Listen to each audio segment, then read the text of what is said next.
Une fois n'est pas coutume, les pays avancés tirent la reprise. Les dernières projections du FMI le confirment. L'accélération prévue de la croissance mondiale, de près d'1 point entre 2013 et 2015, sera principalement le fruit de la reprise des pays avancés.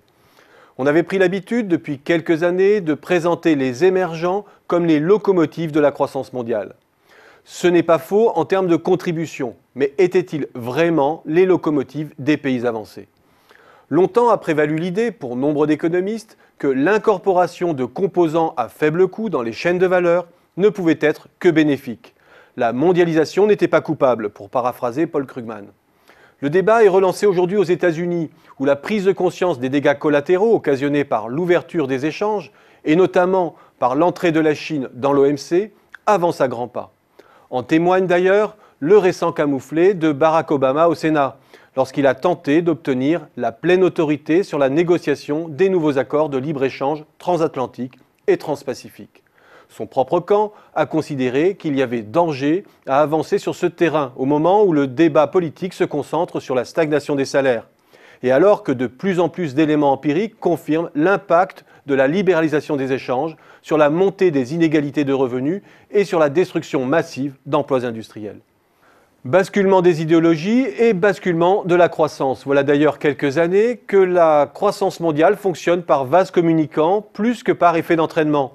La crise ou le ralentissement des uns semble en faire le bonheur des autres et réciproquement.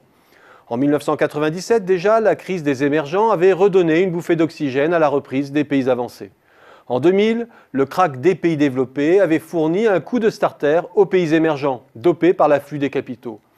Dans les années 2000, la folle accélération des émergents avait mis à la peine la croissance des pays avancés en lutte sur des marchés internationaux submergés de produits low cost.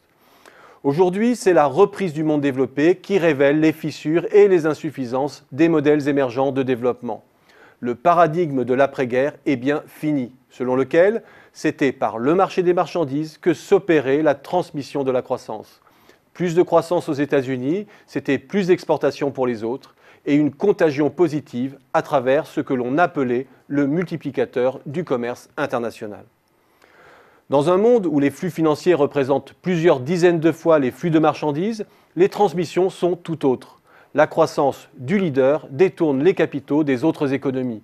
Ce jeu provoque des crises à bascule, soit au sein du monde développé, soit au sein des pays émergents.